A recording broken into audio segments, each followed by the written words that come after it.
Hello everyone. இன்றைக்கி நாம் discuss பண்ண போகிற டாபிக் வந்து ப்ரோகாஸ்டினேஷன். அதாவது ஒரு வேலையை செய்ய நினச்சி அதை கரெக்டாக அந்த குறிப்பிட்ட நேரத்தில் செய்ய முடியாமல் நம்ம ஒத்தி போட்டுக்கிட்டே இருக்கோம்னா அதை தான் வந்து ப்ரோகாஸ்டினேஷன்னு சொல்லுவாங்க. ஸோ இதுக்கு என்னெல்லாம் காரணம், இதை எப்படி ஓவர் கம் பண்ணுறது அப்படிங்கிறது தான் என்னையோட டாபிக். ஸோ ஃபர்ஸ்ட்லி எந்தெந்த காரணத்தினால நாம் வந்து ஒரு வேலையை தள்ளி போட்டுக்கிட்டே இருப்போம் அப்படின்னு பார்த்திங்கன்னா, எனக்கு இன்றைக்கி டயர்டாக இருக்குது, நான் கொஞ்சம் ரிலாக்ஸ் பண்ணிவிட்டு அப்புறமா செய்கிறேன், இன்றைக்கி நாள் நல்லா இல்லை, நான் நாளைக்கு ஸ்டார்ட் பண்ணிக்கிறேன் அப்படிங்கிறது, இது ரொம்ப கஷ்டமான வேலை ஸோ இன்றைக்கி செய்ய வேண்டாம், வீக்கெண்ட் வரட்டும் அப்போ செஞ்சுக்கலாம் அப்படிங்கிறது. இன்னொன்று வந்து இதுக்கு வந்து ரொம்ப நேரம் எடுக்கும் ஸோ இப்போ செய்ய வேணாம் அப்புறமா செய்யலாம், எனக்கு இதை பற்றி சரியான நாலேஜ் இல்லை, அவ்வளோ சஃபிஷியன்ட் நாலேஜ் இல்லை ஸோ நான் வந்து இதை அப்புறமா செஞ்சுக்கிறேன் அப்படின்னு சொல்லிட்டு இந்த மாதிரி ஏகப்பட்ட காரணங்கள் சொல்லி நம்ம ஒரு வேலையை வந்து தள்ளி போட்டுக்கிட்டே இருப்போம். எந்த வேலையாக வேணால் இருக்கலாம், ஒரு வெயிட் லாஸ் ஜர்னியாக இருக்கலாம், ஒரு வீடை க்ளீன் பண்ணுறதா இருக்கலாம், இல்லை ஒரு ஹெல்தி லைஃப் ஸ்டைல் லீட் பண்ணுறதுக்கு ஃபிசிக்கல் ஆக்டிவிட்டி ஸ்டார்ட் பண்ணுற ஒரு வேலையாக இருக்கலாம், இல்லை ஏதாவது ஒரு அஃபிஷியல் ஒர்க்காக கூட இருக்கலாம். ஸோ எதுவாக இருந்தாலும் நாம் பண்ண வேண்டியது என்ன அப்படின்னு பார்த்தீங்கன்னா, ஃபர்ஸ்ட் ஒரு செக்லிஸ்ட் ப்ரிப்பேர் பண்ணணும்.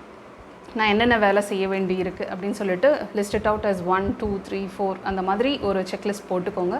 அடுத்தது வந்து ப்ரையாரிட்டைஸ் பண்ணுங்கள். ஓகே, ஸோ இதை ஃபர்ஸ்ட் பண்ணணுமா, இதை செகண்ட் பண்ணணுமா, தேர்ட் பண்ணணுமா அப்படின்னு சொல்லிட்டு எது முக்கியமான வேலையோ அதை முதல்ல செய்ய பார்க்கணும். குறிப்பாக உங்களோட எஃபிஷியன்ட் டைம் எதுங்கிறது உங்களுக்கு தெரிஞ்சிருக்கணும். அந்த எஃபிஷியன்ட் டைமில் உங்களுக்கு செய்கிறதுக்கு கஷ்டமாக இருக்கிற வேலையை வந்து அந்த டைம் ஜோனில் நீங்கள் ஃபிக்ஸ் பண்ணணும். ஸோ தேர்ட் பாயிண்ட் வந்து இதுதான், ஷெட்யூல் பண்ணணும். ஸோ ஃபர்ஸ்ட் செக்லிஸ்ட் பண்ணுறோம், அடுத்தது ப்ரையாரிட்டைஸ் பண்ணுறோம், தேர்ட் வந்து ஷெட்யூல் பண்ணுறோம்.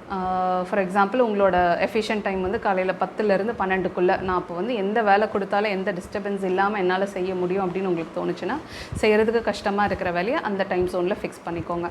அடுத்ததாக வந்து ரியலிஸ்டிக் கோல்ஸ் செட் பண்ணுங்கள். இது வந்து என்னால் அட்டைன் பண்ண முடியும், இது என்னோட பொட்டென்ஷியல் லெவலுக்குள்ளே இருக்குது அப்படிங்கிற மாதிரி ஒரு ரியலிஸ்டிக் கோல் செட் பண்ணோம். இப்போ உதாரணத்துக்கு ஒரு வெயிட் லாஸ் ஜேர்னியை நீங்கள் எடுத்துக்கிறீங்கன்னு வச்சுக்கோங்களேன். ஸோ இப்போது 70 kgs இருக்கீங்கன்னா 70லேருந்து 60 kgs நான் all of a sudden 2 months ஆயிடணும், 2 மாதத்தில் 10 kg குறைஞ்சிடணும் அப்படின்னாக்கா தட்ஸ் இம்பாசிபிள், அது உடம்புக்கு கெடுதலும் கூட. ஸோ அதை வந்து ரியலிஸ்டிக்காக செட் பண்ணுங்கள். ஓகே, இந்த மாதத்தில் நான் ஒரு 2 கிலோ குறைக்கணும் அப்படிங்கிற மாதிரி, இல்லை ஒரு 4 மாதத்தில் இல்லை ஒரு 5 மாதத்தில் நான் 10 kg குறைக்கணும். So give it some time, கொஞ்சம் ரியலிஸ்டிக்காக இருக்கட்டும் உங்களோட கோல்ஸு. அந்த கோல்ஸை வந்து சின்ன சின்ன பிளாக்ஸாகவும் கொஞ்சம் பிரிச்சுக்கோங்க. ஸோ அதே சேம் உதாரணமே நாம் எடுத்துக்கலாம், அந்த வெயிட் லாஸ் ஜேர்னியே கூட இருக்கலாம்.